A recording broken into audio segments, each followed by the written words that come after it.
How can therapy support providers do a better job of managing expectations with regards to wait lists? Now, to answer this question, I want to tell a story. There's a participant that I know of that needed to get an autism and ADHD assessment done by a psychologist. So they went on the wait list and they were told at the time it would be 2 to 3 months in order to have the session. Fine.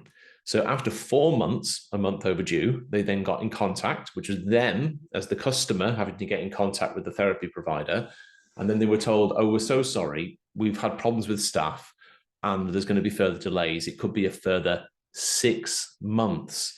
Now, that for the participant was absolutely infuriating, understandably so. And you have to appreciate that for people that require therapy supports, they're often either in a mental crisis or they've got something going on physically. Let's say it was a physical form of therapy. So the person needs your help as a provider. So what I would like to say is that I think there's kind of a next level that therapy support providers with waitlists can go to. And that is basically, instead of having to, for the customer having to chase you up, how about you proactively tell them at the beginning, it's going to be on average this amount of time before we can get to see you.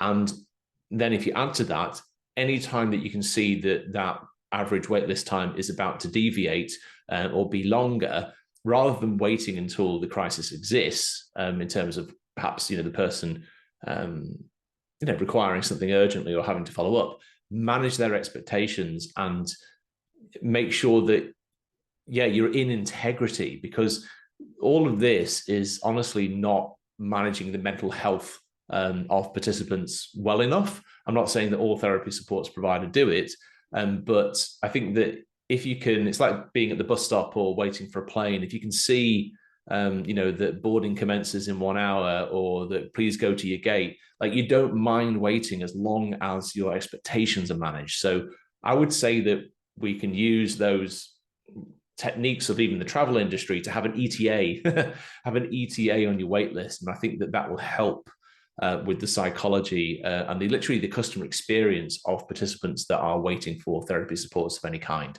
So I hope that's useful. Put that in place, because it will really improve the overall experience for participants.